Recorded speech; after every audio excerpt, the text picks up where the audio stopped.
Seigneur, nous te recommandons cette parole. Est-ce que l'épée de l'esprit, c'est pas esprit et âme, jointure et moelle, au nom de Jésus-Christ. Fais-nous du bien, enseigne quelqu'un, révigore quelqu'un, rends à mon bien-aimé, à ma bien-aimée, la passion, la flamme de te servir, de te suivre, de poursuivre le ciel. Seigneur, donne à quelqu'un, éternel, les ailes du grand aigle, afin de voler jusqu'au 3e ciel. Éternel, donne, Seigneur, ô Dieu, à ma soeur, à mon frère, ô Éternel, un cœur toujours passionné, un cœur toujours ardent pour les Seigneurs. Au nom de Jésus, Amen. Amen. Nous allons partager la parole du Seigneur autour de ce thème que nous avons pris depuis quelques dimanches. Cherche l'Éternel. Amen. Amen. Permettez-moi de reprendre encore, de continuer avec cet enseignement afin de permettre à quelqu'un de découvrir c'est quoi chercher l'Éternel, le comprendre et bien sûr le vivre aussi. Car il est quand même mystérieux de voir un chrétien après 10 ans, chrétien après 20 ans, il n'a jamais cherché l'Éternel. Il a bien sûr déjà prié, mais jamais cherché l'Éternel. Si tu comprenais c'est quoi chercher l'Éternel, cet enseignement aura beaucoup de valeur pour toi, car les bénéfices sont innombrables. Chercher l'Éternel, les conséquences de cela sont inimaginables. Ça va dans tous les sens. Et j'aimerais vous dire que chercher l'Éternel est une réalité auquel tu dois faire face et tu dois de toute façon,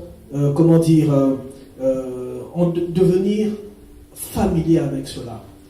La différence, j'ai essayé de le dire, entre chercher l'Éternel et prier, c'est que celui qui prie fait toutes sortes de demandes en disant Seigneur donne, Seigneur ne donne pas à tel, Seigneur punis mes ennemis, ça sont des prières. Mais chercher l'Éternel, c'est quelqu'un qui va loin, qui va très loin avec Dieu, qui veut le royaume des cieux, qui veut que le Seigneur lui donne un plus, qui veut que le Seigneur lui accorde des choses auxquelles il ne s'attend pas, qui veut découvrir des mystères du royaume des cieux.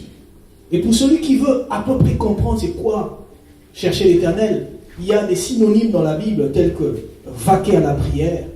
Vous allez voir que l'apôtre Pierre dit prenez du temps, soyez sages, sobres, c'est-à-dire modérés dans tout ce que vous faites pour vaquer à la prière. Peut-être que c'est un mot qu'on utilise rarement. Vaquer veut dire passer du temps. Passer du temps dans la prière. Vous allez voir que les jeunes, quand ils se réunissent entre eux, ils vaquent dans les loisirs. Par exemple, ils jouent à des jeux vidéo. Et vous allez voir qu'ils ne prennent jamais 30 minutes. C'est des heures et des heures et des heures. Quand l'apôtre Pierre, qui a marché sur l'eau, comme le Seigneur dit, de vaquer sur les eaux, il sait, plutôt de vaquer dans la prière, il sait que c'est très important. Amen. Amen. Chercher l'Éternel, c'est aussi chercher le royaume des cieux. La Bible dit, cherchez le royaume des cieux et sa justice, et tous les autres vous sera donné par-dessus tout. Un autre synonyme dans la Bible, c'est consulter Dieu.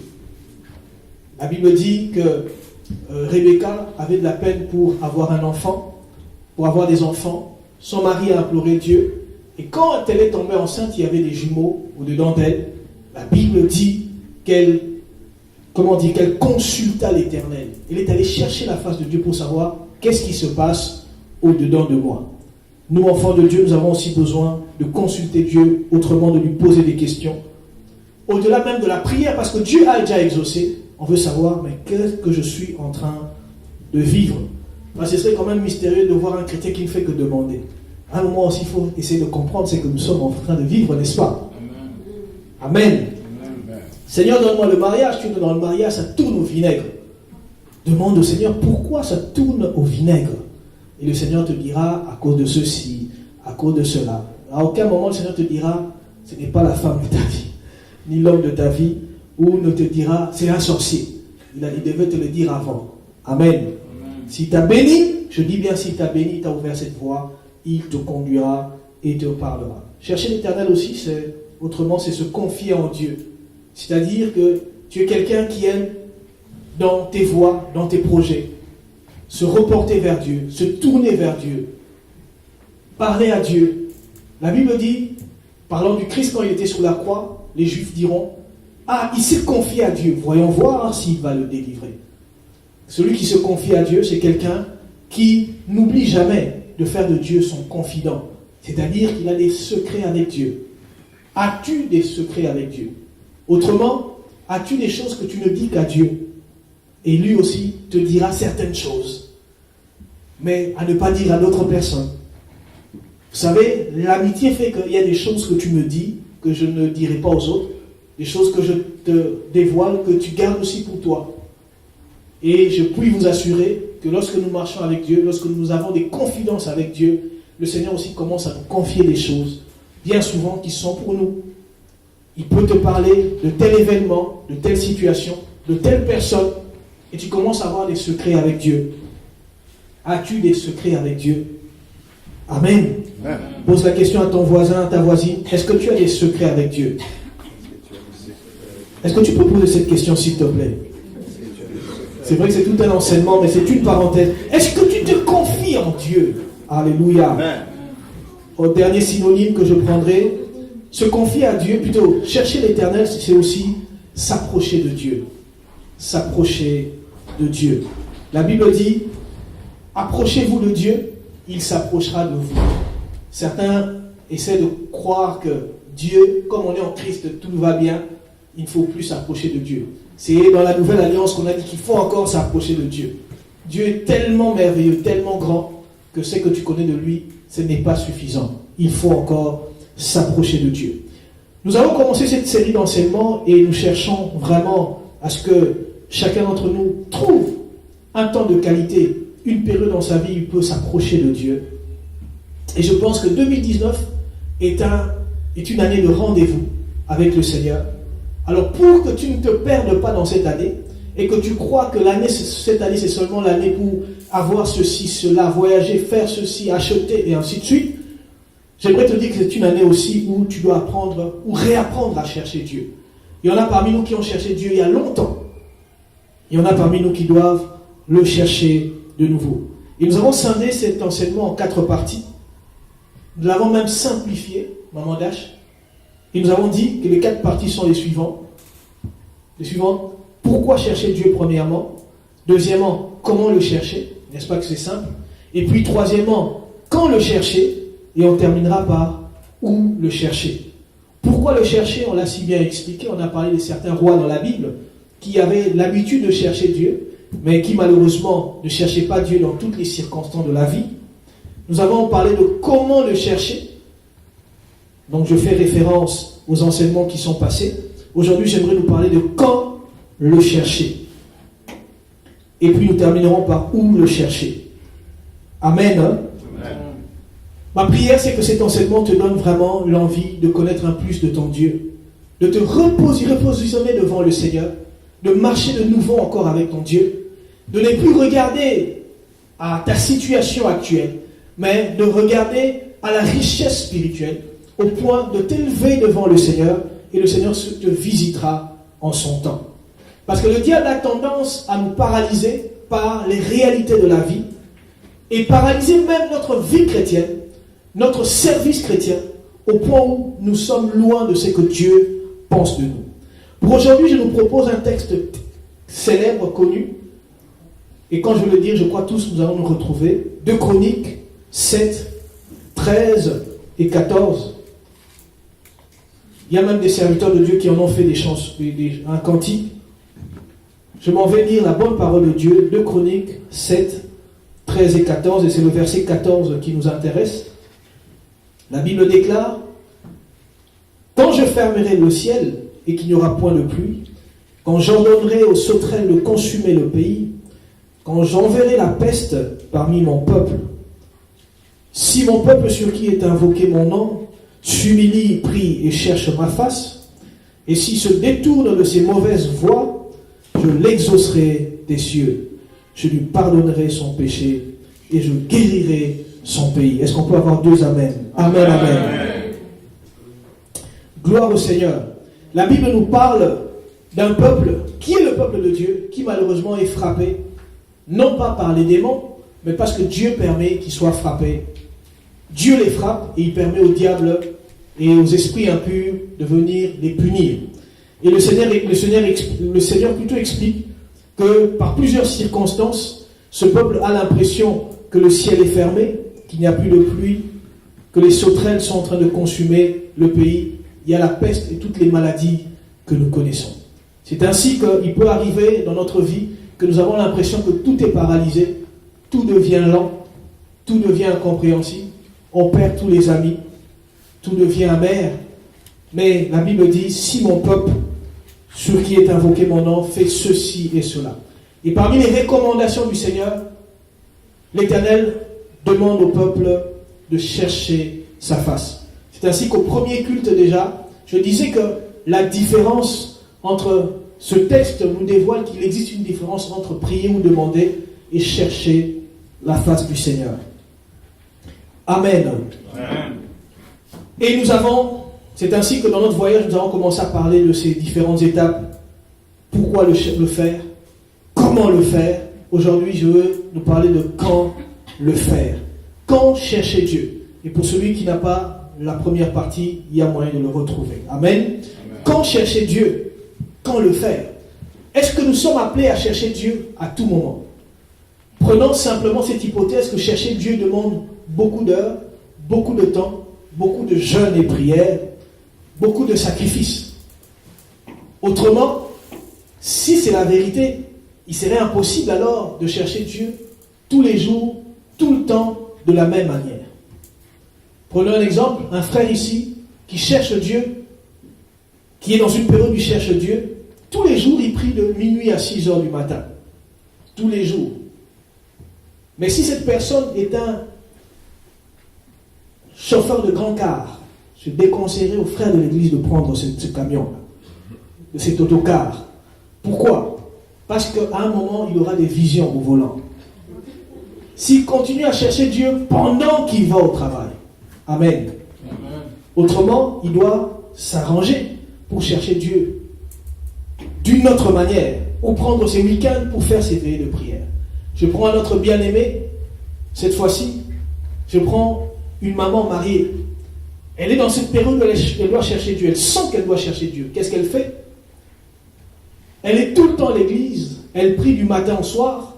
Elle n'a même plus le temps d'être chez elle à la maison, d'aider son mari, de préparer la nourriture, d'aider les enfants pour le devoir, parce qu'elle est en train de chercher Dieu.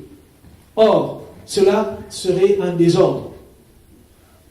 Cela amènerait le trouble dans sa maison et elle risquerait même de vivre un divorce, quand bien même après elle aura trouvé Dieu.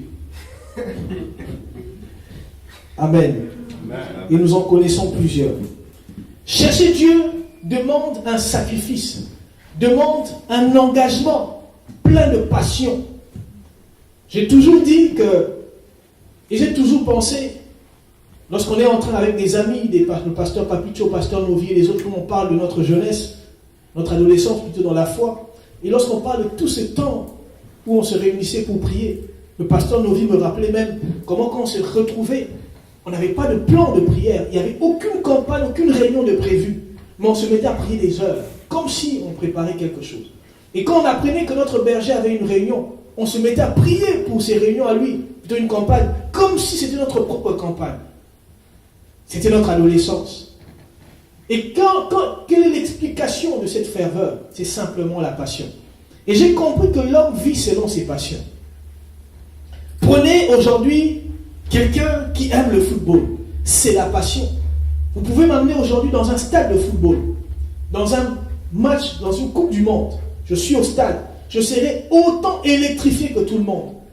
Épaté, emporté avec la foule. Mais quand je sortirai de là, je ne retournerai plus. Pourquoi? Je ne suis pas passionné par cela.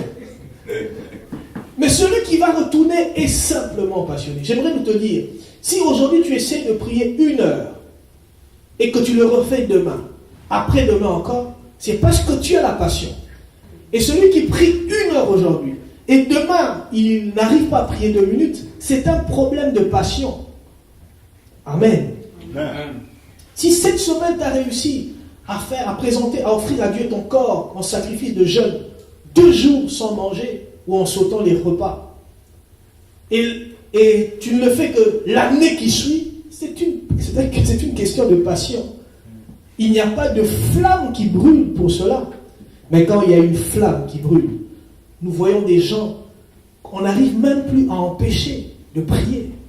Plutôt, on veut les empêcher de prier. Pourquoi? La flamme est là. Amen. Amen. Le Seigneur m'a utilisé dans ma belle famille. Et ils ont reçu Jésus. Quand je suis arrivé, j'ai trouvé qu'il n'y avait que ma femme qui priait. Mon ex, plutôt mon. Ma future épouse. Amen. Ma future. Comme ça, certains se réveillent.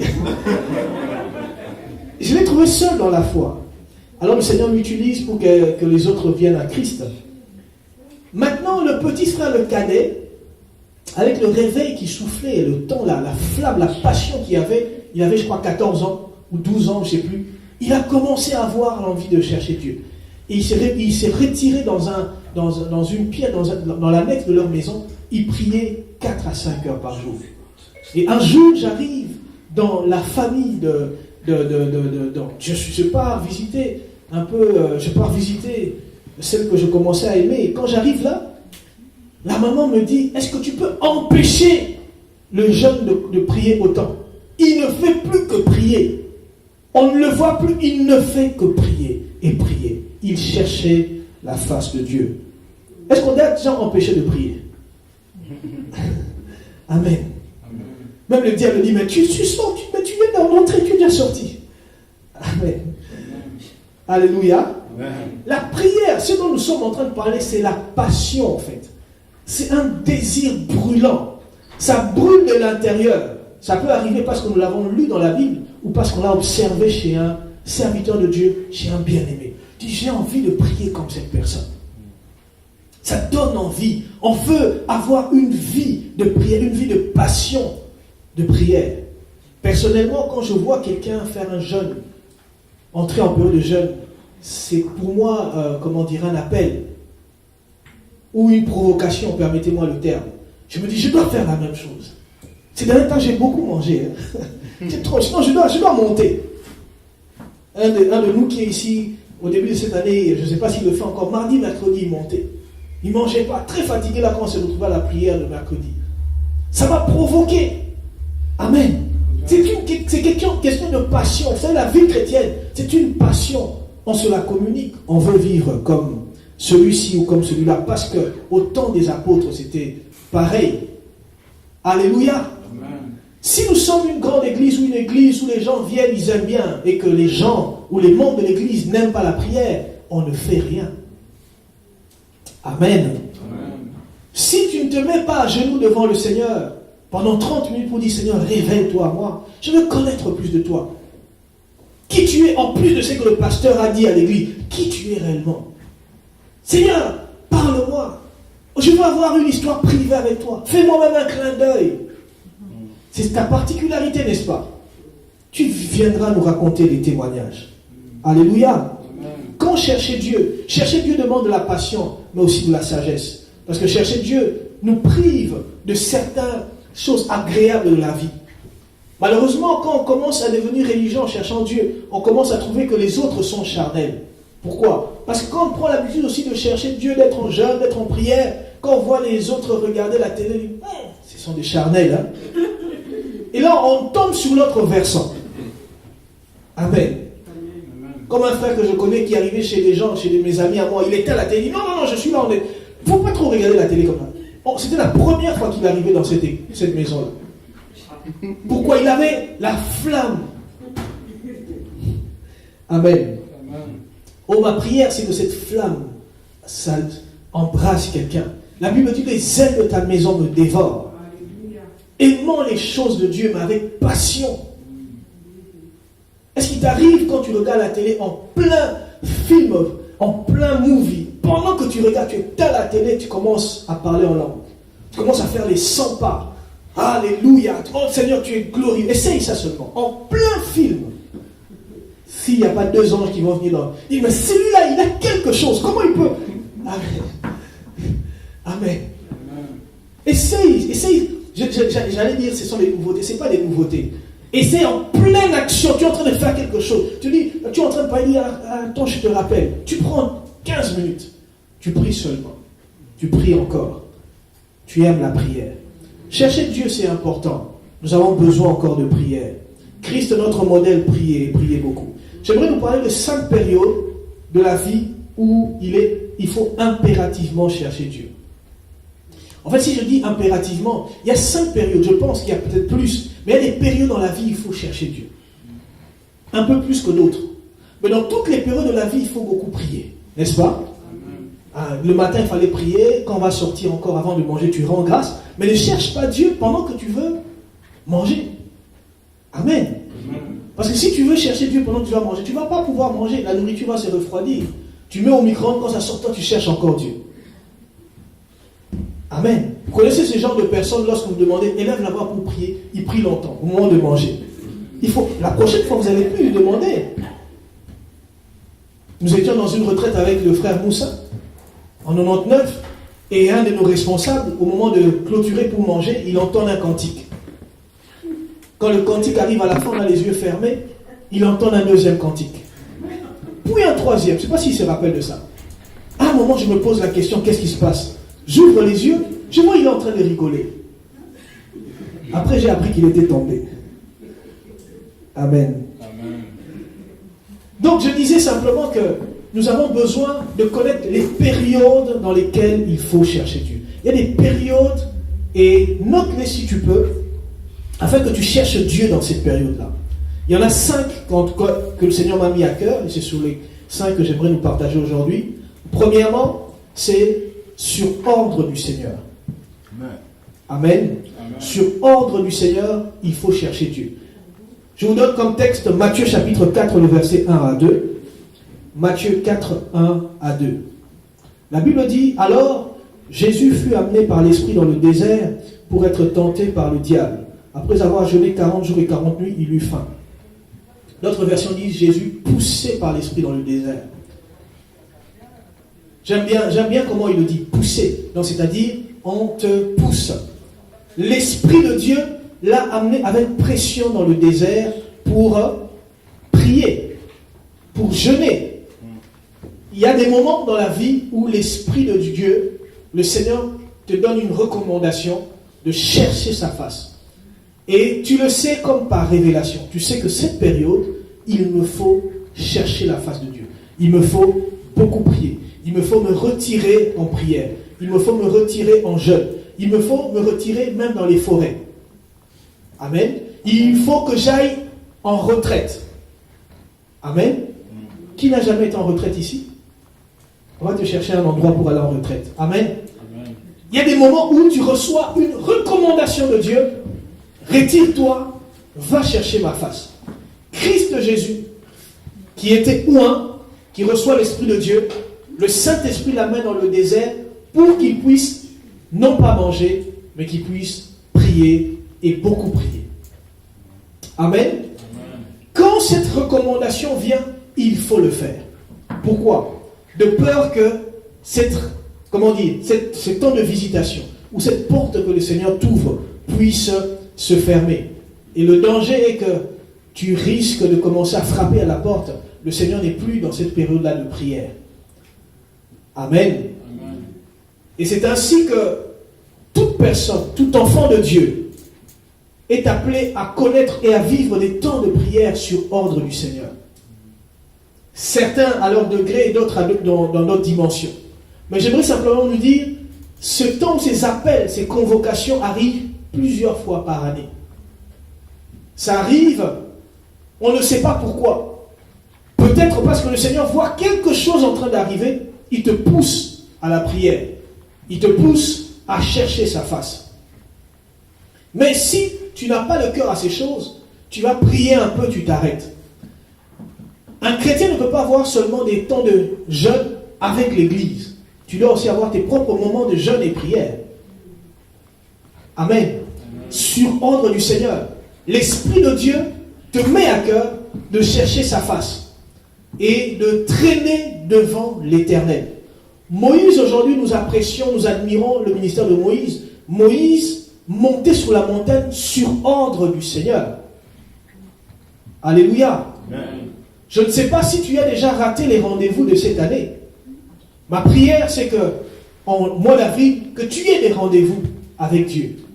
Que le Seigneur puisse te donner un ordre, cherche de ma face. L'Esprit de Dieu prend Élie et l'amène, ou plutôt prend Christ et l'amène dans le désert pour qu'il puisse prier. Le Saint-Esprit va t'amener toujours quelque part ou te faire retirer dans l'endroit afin que tu aies du temps dans la présence de Dieu. Et je crois que je l'ai si bien dit pourquoi chercher Dieu dans la première partie. Je disais simplement que la vie est un mystère. Même le royaume des cieux est un mystère. Nous ne comprendrons jamais tout. C'est pourquoi nous cherchons la face de Dieu afin de découvrir ce que Dieu veut faire. Peut-être pas découvrir, afin peut-être d'entrer dans ce que Dieu veut faire. Parce que nous ne maîtrisons pas tout. Est-ce qu'on peut dire Amen? Amen. Il est important d'être attentif à ce genre d'appel. L'Esprit de Dieu peut te faire comprendre dans ton cœur que tu dois prendre 3 jours de jeûne ou 3 jours de prière. Tu le prends simplement. Obéis. Alléluia. Amen. Je me rappelle d'une convocation pareille que j'ai reçue en 2000 ou en 2001, j'étais au jury central.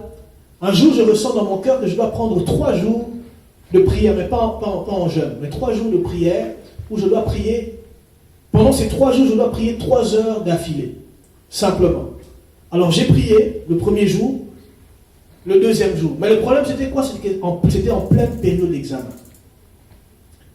Devrais-je obéir ou pas? Me retirer avec mes notes ou pas? La convocation était là, sur ordre du Seigneur. Mais c'était tellement fort que je me suis retiré. Et l'un des signes de la part du Seigneur, c'est que vous allez voir que tu es rempli de cette pensée. Tu dois le faire. Je me suis retiré, j'ai prié pendant ces 3 jours. C'était à Oderghem. Le 3e jour, quand j'ai fini, le Seigneur voulait simplement me montrer quelque chose. Le 3e jour, quand j'ai fini, je finis mes temps de prière. Le 4e jour, je fais un songe. Je vois une jeune dame de l'école dans laquelle on était, qui vient me violenter dans le songe. Dans un songe. Elle vient, elle me bouscule, elle me violente, elle m'agresse. Et je me réveille. Je me somnole encore, je vois la même personne revenir. Alors comme j'étais chez une de mes sœurs, j'ai dit à ma sœur qui était avec moi au jury central, j'ai dit, le Seigneur vient de me montrer qu'il y a permettez-moi l'expression, des sorcières, des sorciers dans notre classe. Et ma sœur a paniqué. J'ai dit, non, ne panique pas, le Seigneur a montré, c'est simplement pour dévoiler ce qui se passe en classe. Alors le lendemain, je suis arrivé en classe. Depuis ce jour-là, jusqu'à la fin de l'année, la fille ne me regardait plus ou ne m'adressait plus la parole. La dame en question. Alors une fois, en plein cours de chimie, notre prof de chimie, une dame, nous déplace et on la met juste à côté de moi. Et quand on la met à côté de moi, je ne sais pas, elle a voulu prendre quelque chose et par hasard ou je ne sais pas par quelle circonstance, on s'est regardé dans les yeux. Et elle a poussé un de ses cris en classe et elle s'est accroupie. Tout le monde s'est retourné, la prof est venue demander qu'est-ce qui se passe. Bon, moi-même je ne sais pas ce qu'elle a vu. Je constatais comme tout le monde qu'elle était en train elle a hurlé en classe, elle s'est accroupie. Et le Seigneur, c'était un ordre de la part du Seigneur. Qu'est-ce qui se passe entre-temps pour les examens que j'avais? J'arrive à un examen, c'était en tout cas pour un des examens, j'arrive à un des examens, je n'étais pas prêt. Et vous savez, quand c'était un examen oral, tous ceux qui sont en train de sortir, le prof a posé telle question, et je réalise que je ne connais pas. L'autre, le prof a posé telle question, alors j'étais effrayé, je me suis retiré, j'ai prié en langue, j'ai dit Seigneur, tu m'as donné l'ordre de prier. J'ai prié, et j'ai senti la paix. J'entre en classe, le prof m'appelle, me pose la première question, c'était la catastrophe. Quand j'ai répondu, le prof s'est levé, il a dit ce n'est pas possible. Il a commencé à faire les 100 pas. Il dit ce n'est pas possible. Moi j'ai compris parce que j'avais ouvert, je crois, 3 ou 4 pages. Alors il pose la deuxième question, c'était dans la page que j'avais ouverte. La 3e et la 4e question, j'ai répondu, mais avec perfection. Et le prof revient s'asseoir et dit, tu m'as impressionné. Il dit, tu as une distinction, vous êtes à 2 aujourd'hui. Vous êtes qu'à 2. Félicitations, monsieur. C'est l'ordre de chercher l'Éternel. Quand le Seigneur te donne l'ordre de le chercher, il va pouvoir. Amen. Maintenant, de fois, il ne faut pas aller tout seul. Amen. Hein? Amen. Gloire au Seigneur. Sur ordre du Seigneur, c'est important. Il y a des moments où le Seigneur lui-même nous demande de le chercher. Deuxièmement, le temps est en train de passer. Le Seigneur, il faut le chercher quand il est là.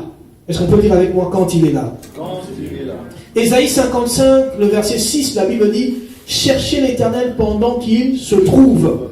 Invoquez-le tandis qu'il est prêt. » C'est-à-dire qu'il y a des moments où il peut être absent. Il y a des moments où il n'est pas là. Où il y a des moments où Dieu ne veut pas entendre certaines prières. Il attend d'autres. Où il y a des moments où Dieu ne veut pas que tu sois en prière. La Bible dit qu'un jour, Josué s'est couché devant l'Éternel après la défaite de la ville de Haï. Toute la journée, il était couché. Lisez ce texte. L'Éternel vient le soir, il dit « Mais qu'est-ce que tu fais là couché? Lève-toi » Il était en train de chercher Dieu. Mais Dieu ne le voyait pas en train de le chercher. Il y a des moments où Dieu ne l'attend pas que tu puisses le chercher, que tu sois peut-être en action. Le pasteur Roland Gallo raconte l'histoire d'une femme qui était venue dans son église, dans leur assemblée. Et cette femme, malheureusement, allait chez les marabouts et qui consultait des fétiches et des choses incroyables. Et cette femme allait chez un monsieur qui avait un gros serpent qui vomissait de l'argent et des devises. Malheureusement, le jour où elle vient dans l'église, le pasteur a une révélation. Il dit, il y a une dame qui ira dans tel quartier, aujourd'hui, c'est pour avoir de l'argent. Sache que c'est ton dernier rendez-vous. Si tu y vas, tu mourras. Sa fille qui était là a eu la chair de poule, a compris qu'il s'agissait de sa mère. Vous imaginez, il y a des gens qui viennent à l'église dans cet état-là. Il vient à l'église, mais il manipule les serpents. C'est incroyable quand même. Et malgré cela, à la fin du culte, la dame est partie parce qu'il s'agissait des devises. Elle a pris, elle a fait une crise cardiaque. On vient appeler le pasteur. Le pasteur arrive à l'hôpital, trouve la dame entre la vie et la mort. Et il demande à toute l'assemblée, à ceux qui étaient là, la famille dit, parce que la famille a appris que c'était lui qui avait eu le message. Il dit, nous allons prier. Quand il dit, nous allons prier, le Seigneur lui dit, ne prie pas, c'est déjà fini. Amen. Cherchez l'Éternel quand il est là. Il y a des moments où l'Éternel n'est pas là. Il y a des moments où tu as déjà passé cette saison pour recevoir certaines choses. Prie peut-être pour autre chose. Ou que le Seigneur te conduise dans ce qu'il veut te montrer. Alléluia. Amen. Parce que nous croyons que Dieu, le Seigneur, est un génie de la lampe. Le Seigneur n'est pas comme le génie de la lampe. Le Seigneur nous donne ce que lui il a prévu de nous donner d'avance. Et c'est ce qui est bon pour nous et qui est en rapport avec sa gloire. C'est ainsi que vous allez voir que Pierre, Paul dit, 3 fois j'ai prié l'Éternel. Et 3 fois il m'a dit, ma grâce te suffit. Il ne lui a pas donné ce qu'il voulait, il lui a donné ce que Dieu voulait lui donner. Troisième chose, ou troisième période dans laquelle il faut... La deuxième période, c'était simplement, il faut le chercher. Quand c'est le moment de le chercher? Et jamais quand c'est trop tard. Amen. Ma prière pour toi, que ça ne soit pas trop tard. Cherche encore l'Éternel. Troisièmement, quand est-ce qu'il faut chercher l'Éternel? Dans quelle période? Il faut chercher l'Éternel à l'orée d'une nouvelle saison de la vie. C'est-à-dire à l'entrée d'une nouvelle période de sa vie. Lorsque vous lisez Matthieu 4 que nous avons lu tout à l'heure, on dit, alors Jésus fut amené dans le désert pour prier. C'est-à-dire quoi? C'est-à-dire qu'il commençait une nouvelle saison de sa vie. Qu'est-ce qu'il devait faire? Il devait prier, et beaucoup prier. Chercher la face du Seigneur. Amen. Amen.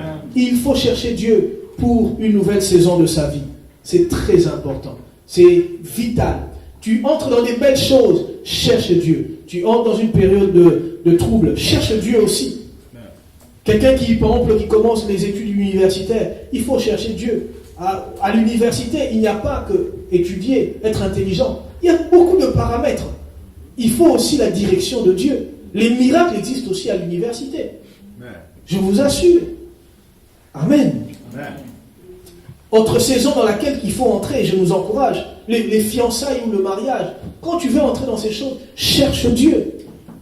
Je connais un pasteur, un de nos encadreurs, qui cherchait Dieu. C'était sa particularité. C'était un modèle. Il cherchait Dieu, il cherchait Dieu, il cherchait Dieu. Il passait ses journées en prière. Et un jour, nous prêchons, il dit, personnellement, je ne chercherai... Plutôt, il nous dit, avant de me marier, je prierai plus que je ne prie pour mes campagnes d'évangélisation. Le connaissant savait qu'il allait le faire. Il dormait très peu, était toujours en train de prier. Je connaissais un endroit où il allait le matin. Il quittait à 18h quand le soleil se couchait. Tellement qu'il cherchait Dieu. Quand il a dit ça, on a cru qu'il allait le faire. Mais qu'est-ce qui s'est passé? Il a perdu son père de manière brusque. Il ne s'y attendait pas. Et une flèche est entrée dans son cœur. Il était abattu. Malgré cela, les gens venaient toujours vers lui pour la délivrance, la prière. Et un jour, dans son bureau, il reçoit des gens. Une jeune fille entre. Et comme d'habitude, il s'attend, il prie, priant. Quand ils ont fini de prier, il dit, je t'écoute ma soeur, voulant écouter les problèmes de cette jeune soeur. Cette jeune soeur lui dit simplement, est-ce que ça va? Est-ce que ça va mieux maintenant, depuis le décès de ton père? Et la soeur a commencé à consoler le cœur de ces grands hommes de Dieu. Et cet homme était touché au-dedans de lui. Il dit, c'est la première fois que quelqu'un se soucie de mon état. Tout le monde vient pour des doléances, pour des problèmes, pour un secours. Mais elle vient me supporter. Et personne ne voit la blessure qui est dans mon cœur. Mais elle a vu. Et il a aimé la sœur. Et il a divorcé. Il a fait ce qu'il avait dit qu'il n'allait jamais faire. Il allait beaucoup prier. Et c'est la seule fois. C'est la seule fois qu'il n'a pas beaucoup prié. Et lui-même m'en parlait ici une fois, à Bruxelles. Il me disait, je ne sais pas comment je me suis retrouvé dans cette histoire. Et comme bien même je me suis retrouvé une semaine avant le mariage, le Seigneur a envoyé quelqu'un qui venait au mariage dans l'avion, qui m'a dit, le Seigneur me dit, ne te marie pas. Pourquoi? Il savait qu'il devait chercher Dieu longtemps avant le mariage. Amen. Amen. Alléluia. Parce que j'ai déjà entendu une sœur, une femme ici dire, moi, le mariage, je veux le mariage. Je veux seulement porter cette robe-là. Même si on me dit non après la cérémonie, je m'en fous. C'est devenu une passion aujourd'hui. Les gens se perdent à cause de la passion de la vie. L'homme est devenu idolâtre, il veut posséder, devenir. Les gens veulent acheter des maisons à tout prix. Les gens veulent être connus à tout prix. C'est de l'idolâtrie. Amen. Les gens veulent courir des courses auxquelles le Seigneur ne les a pas assignées. Le Seigneur ne t'a pas mis sur cette course-là, mais toi, tu es déjà en train de t'entraîner. Arrête! Bien aimé, j'aimerais vous dire ceci. D'où vient la frustration, la dépression et toutes ces sions-là? C'est de ce besoin d'être comme les autres. Amen. Même tes propres soeurs et frères du même foyer, vous ne vous ressemblez pas. Mais tu veux que ta vie soit à l'identique de telle star. Amen. Alléluia. Amen. Il y a une chose que je sais et que l'on ne m'enlèvera pas. C'est qu'un jour j'ai rencontré le Seigneur. Et j'ai compris que le Seigneur m'aime. Et je sens qu'il m'a donné aussi de l'aimer. Et pour moi, ça me suffit. Je suis devenu content et je me contente de cet état, de cette situation-là. Et puis un jour, il a plu à Dieu de me donner une femme. Je me contente de cela. Un jour, il a plu à Dieu de me donner des enfants. Un jour, il a plu à Dieu de faire de moi un pasteur. Je me contente de chaque pas. Là, je pose une pas, je me contente. Frère, on nous fait miroiter des choses. On devient heureux en croyant que seulement quand on devient. Au point où certains commencent même à penser que le jour où il parlera néerlandais, il sera heureux. Non! Si tu peux, fais-le. Mais si tu ne peux pas, on te met dans la pression, la dépression vient parce qu'on ne peut pas et on veut. Le bonheur nous accompagne. Mais on ne doit pas obliger au bonheur de prendre la forme que nous voulons. Amen. Les chrétiens devaient être les hommes les plus heureux de la terre. Les gens devaient s'asseoir à côté de toi, ils sentent que, enfin, cet homme, il est bien. Cette femme, mais elle est comblée, il est comblé. Il a tout, elle a tout. Mais avoir tout, c'est quoi? On a ce qu'il fallait avoir. Mais pas qu'on se projette dans la vie des autres. Oh, si j'étais né dans cette famille, mais enfin. Tu veux que cette maman-là accouche encore ou quoi?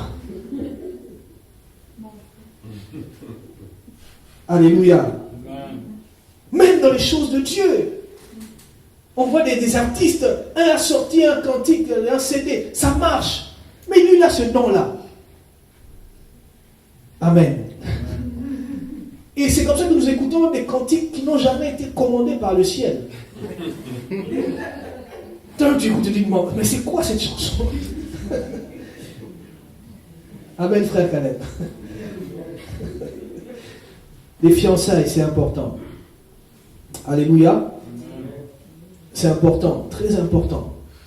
Nous devons comprendre cela. Il y a par exemple une nouvelle carrière. Tu veux entrer, tu peux prendre du temps pour prier. Seigneur, j'entre dans cette belle situation. Guide-moi. Il y a un business. Le business aussi, il faut prier. Pour ceux qui font le business là, ne faites pas seulement des business. Parce qu'il y a beaucoup des loups, des dragons dans le business. Tu peux injecter de l'argent, mais tu as l'impression que tu n'as rien mis. Ne croyez pas que les banques sont des... excusez-moi, c'est une association de fois des malfaiteurs. Ils prennent en otage des nations entières. Et toi tu dis, j'ai ma banque, c'est... Non, nous sommes dans un monde où les gens se mangent entre eux. Alors tu veux faire des business, cherche le Seigneur. Nouvelle responsabilité à l'église aussi, cherche le Seigneur. Amen. Amen.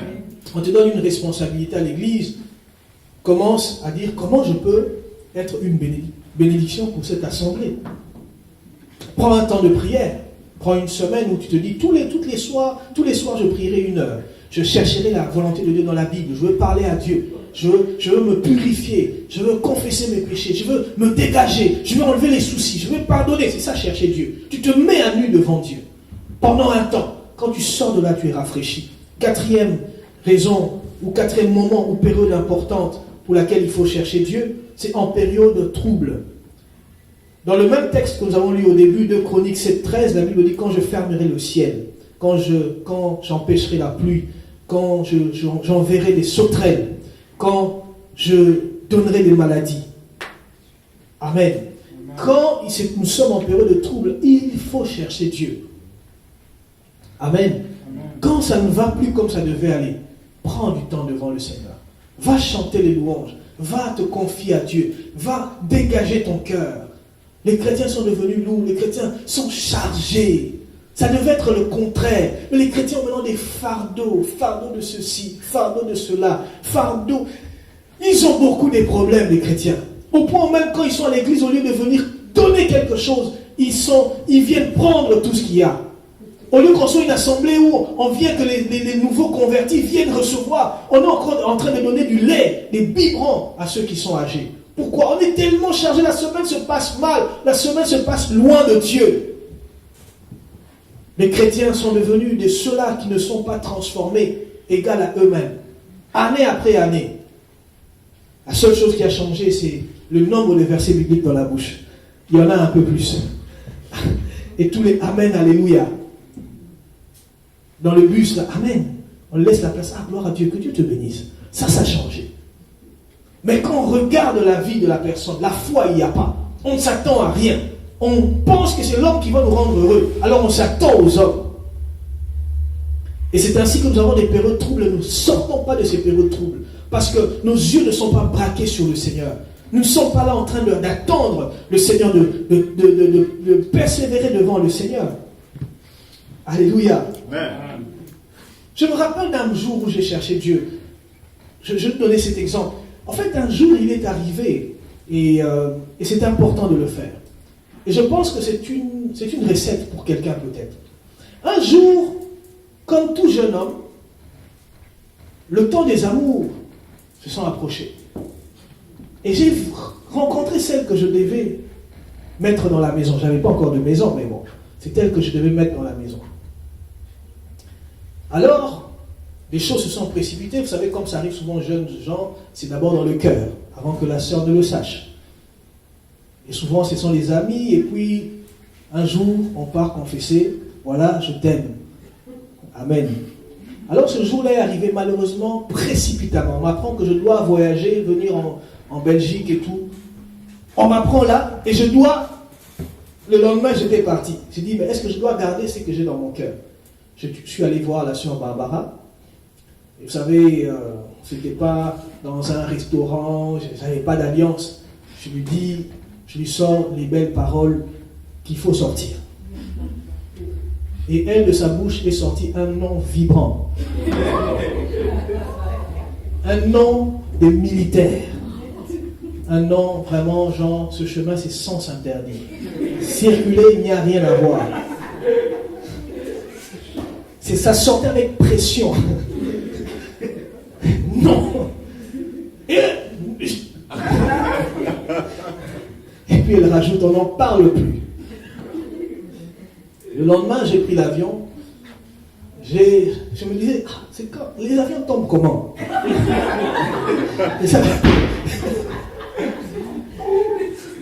Ça tombe par où? Qu'est-ce qu'il faut faire? J'étais malheureux. J'étais livré à moi. J'étais fâché, malheureux. Et j'arrive là où je devais arriver. Le premier jour, non, déjà j'ai mal dormi. Le jour-là, j'étais triste. Le lendemain, j'étais triste. Le deuxième jour, ou en tout cas pas le troisième jour, je me lève le matin, je dis je veux prier. Et quand j'ai prié, j'ai commencé à prier. L'Esprit de Dieu est venu sur moi. Et je me suis mis à prier. Prier, prier, prier. Après 4 heures du temps, il y avait cette pression-là. C'était quelque chose, c'était comme un moteur qui tournait. Ça n'arrêtait pas. Je priais, je priais, je priais. Et j'ai eu comme une visitation. Quand je suis sorti de ce temps de prière, après autant de temps devant le Seigneur, en réalité, je n'étais pas fatigué, mais il fallait à un moment sortir. J'étais guéri d'elle. Amen. J'étais libéré de ce souci-là. C'est comme si ça n'était jamais arrivé. Et je ne comprenais pas. Et je retourne là où elle était. Quand je la rencontre, ni dans mes yeux, ni dans mon regard, ni dans mes gestes, plus rien ne transparaissait dans ce que je ressentais. En fait, il n'y avait plus rien. Le Seigneur peut guérir des blessures de cœur. Amen. Amen. Le Seigneur peut guérir du mauvais romantisme. Alléluia. Amen. Amen. Je parle aux frères et aux sœurs aussi qui aiment dire oui. Le Seigneur peut guérir de cela. Alléluia. La passion. La Bible dit ne réveillez pas l'amour avant le temps. Et voilà que j'étais guéri. Et quelques temps plus tard, elle me dira, quand le Seigneur permettra les choses, elle me dira, je me suis dit, tu es un farceur. Parce que tu ne disais plus rien. En fait, il n'y avait plus rien. Le Seigneur m'avait guéri. Je l'accompagne, il y a un homme aux États-Unis qui envoie des cadeaux pour l'épouser. Je l'accompagne, on arrive en ville, on sort les cadeaux. Elle me pose la question, si je dois épouser cette personne, qu'est-ce que tu feras? J'ai dit, je peux être garçon d'honneur. J'étais guéri, frère. Parce que j'avais cherché Dieu. Cherche l'Éternel. Alléluia. Alléluia. Cherche Dieu, tu guériras des choses étonnantes. Amen. Si toi tu ne guéris pas, et c'est ainsi que donc, à partir de cette période-là, j'ai commencé une série de veillées personnelles. Et quand je faisais mes veillées personnelles, le 1er mars 99, à 4 heures du matin, le Seigneur m'a dit, elle sera ta femme. Parce que je cherchais Dieu. Alléluia. En période trouble, il faut chercher Dieu. En période trouble, je disais, il faut chercher Dieu. Amen. Les impositions des mains des pasteurs, des fois la main est chaude, ça suffit. Ça s'arrête là. Mais il y a plus. Cherche Dieu. Va toi-même. Chante, chante. Pour ceux qui ne savent pas prier longtemps ou traîner devant Dieu, chante des louanges. On a des beaux cantiques ici. Garde-moi Jésus. Tu chantes, tu chantes, tu chantes. Garde, hors garde, tu chantes. Et puis tu pries, tu parles. Avant de commencer à prier, tu te prépares. Parce que toute chose qui est préparée se fait bien. Tu écris dans ton cahier, je prierai pour ça, pour ça, pour ça. Et quand tu seras là, tu sortiras toujours avec quelque chose. Quelqu'un disait que la prière, c'est lorsqu'on entre avec rien devant Dieu, on sort avec quelque chose. Tu sortiras toujours avec quelque chose.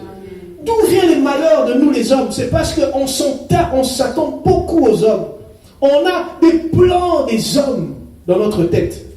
Tout est planifié, mais on ne traîne pas, on ne cherche pas Dieu. Dernière période importante pour chercher Dieu, c'est quand, pour une meilleure gestion du temps de la visitation. C'est un peu lent ce petit titre, je disais, pour une meilleure gestion au temps de la visitation. C'est-à-dire, il y a des périodes dans ta vie où tu entres dans la période de la vache grasse. Ok? C'est-à-dire que tu es comme, dirait certains, tu es béni, hein? Vous savez qu'on on est dans cette phase-là où tout le ciel nous sourit, tout est bien. Dans cette période-là aussi, il faut chercher Dieu. Amen. Il faut chercher Dieu. Luc 5, 15 à 16 nous dit, sa renommée, Luc 5, 15 à 16, Sa renommée se répandait de plus en plus et les gens venaient en foule pour l'entendre et pour être guéris de leur maladie. Et lui se retirait dans les déserts et priait. Toi, tu te retires où? Amen. Il y a des gens, tu regardes, ah, ma maison elle est belle. Ma maison, il y a 2 salons, il y a 3 chambres, une chambre pour mes vêtements, une autre pour les chaussures, une autre. Et puis tu vas comprendre finalement dans sa maison, il n'y a pas d'endroit où chercher Dieu. Amen. Il n'y a rien pour Dieu. Tout pour toi-même. Dans la période où tu es en train de chercher Dieu, plutôt tout se passe bien. Prends aussi du temps pour chercher Dieu. Prends aussi du temps pour aller à la montagne, pour monter sur la montagne. J'aurais bien voulu nous parler qu'il y a des gens aussi qui peuvent nous accompagner dans cela, mais aujourd'hui on parle de chacun, je pourrais dire chacun pour soi. Cherche Dieu. Trouve-toi le temps pour parler au Seigneur, pour quand tout va bien. Et je pense aussi que quand tout va bien, c'est l'une des périodes où on prie facilement, où on prie bien, on prie avec ferveur. Un jour, je n'ai pas compris, j'ai rencontré un homme, j'étais en ville, c'était en Afrique, je rencontre un homme qui m'appelle, j'arrive, je vois que c'est un homme à qui mon père avait fait beaucoup de bien. Il prend une liasse d'argent, il me donne. En fait, le problème c'est qu'il avait beaucoup de femmes, et ce jour-là, il avait la maman principale. Et comme il gérait mal son argent, il m'a donné, il m'a dit que ma femme ne doit pas voir. J'ai mis dans la poche, et quand je suis sorti, j'ai regardé, c'était beaucoup d'argent. Qu'est-ce qui s'est passé? En fait, j'ai vu tout ce que je pouvais faire avec cet argent. Ça m'a donné la paix. En fait, ça m'a enlevé certains soucis. Vous savez, tous les soucis qu'on peut avoir là, c'est souvent le manque. Quand j'ai vu ça, vous savez ce que j'ai fait? J'ai fait 3 jours de jeûne à sec pour chercher Dieu. Mon cœur était dans la joie. Mon cœur était en paix. Alors, une ouverture pour me retrouver dans la présence de Dieu. Et quelqu'un a compris cet exemple. C'est-à-dire, c'est comme si on m'a mis à l'abri de certains besoins, alors j'ai le temps pour chercher aussi Dieu. C'est vrai que les problèmes nous poussent à chercher Dieu, mais que la bénédiction aussi nous pousse à chercher Dieu. Je me rappelle, pendant 3 jours, je n'avais aucune requête, mais seulement, alléluia, oh gloire au Seigneur. Seigneur, je veux encore voir ta gloire. Je ne demandais pas plus, mais je voulais simplement ce feu, cette présence. Alléluia. Amen. Et ce sont des moments où tu as envie même que le Seigneur apparaisse. Que ce soit le jour de l'enlèvement. Tellement qu'il fait bon dans sa présence. Tellement qu'il fait bon dans sa présence. Gloire au Seigneur. Nous terminons par le psaume 23. Donc je vous ai présenté les 5 choses. Je rappelle, le premier c'est sur ordre du Seigneur. Deuxième période, pourquoi chercher Dieu? Ou quand plutôt? Quand il est là. Troisième période, à l'entrée d'une nouvelle saison. Quatrième période, pour chercher l'Éternel en période trouble. Et cinquième période, pour chercher l'Éternel, c'est lorsque nous sommes visités. Nous prenons du temps devant l'Éternel. Et la Bible dit en conclusion dans Psaume 73, 28, « Pour moi, m'approcher de Dieu, c'est mon bien. » Je répète, pour moi, m'approcher de Dieu, c'est mon bien. J'aimerais te dire que ton bien, ton bonheur, c'est quand tu t'approches de Dieu. Les bénéfices, les avantages, tu ne pourras imaginer. Pour toi-même et pour ta famille, pour tes proches, pour ton avenir. Ton devenir est attaché à comment tu t'approches de ton Dieu. Dieu a des mains grandement ouvertes. Dieu s'attend qu'on s'approche encore de lui. Tu te dis peut-être, moi je ne sais pas comment chercher Dieu. J'ai du mal à jeûner. J'ai du mal. C'est difficile pour moi de prendre beaucoup de temps. Quand je me mets à genoux longtemps, j'ai mal. Ce n'est pas grave. Psaume 73, 28 dit, pour moi m'approcher de Dieu. Approche-toi de Dieu. Tu n'en seras que béni. Je dirais à quelqu'un ceci, un roi te regardera, un président, et il va t'envier. Oh, si je pouvais avoir la vie de tel, si je pourrais être comme tel. J'aimerais dire à quelqu'un, la Bible dit dans les psaumes, les lionceaux éprouvent la disette. Les héros peuvent manquer même la délivrance, mais celui qui se confie en l'Éternel n'est privé d'aucun bien. Un homme peut regarder ta photo, une femme se dit, oh, cet homme a tout ce qu'il faut avoir. Simplement parce que tu as été dans la présence de Dieu. Gloire au Seigneur, nous nous levons. C'est le moment de chercher Dieu. On en a cité 5. C'est maintenant qu'il faut le chercher. Doigt de Dieu, c'est maintenant qu'il faut le chercher. C'est l'ordre du Seigneur. Il est là, alors il faut le chercher. Il faut le chercher. Va traîner devant l'Éternel. Tu as assez traîné devant les hommes. Tu as traîné devant la télé, les loisirs et toutes ces choses agréables de la vie. Mais m'approcher de mon Dieu,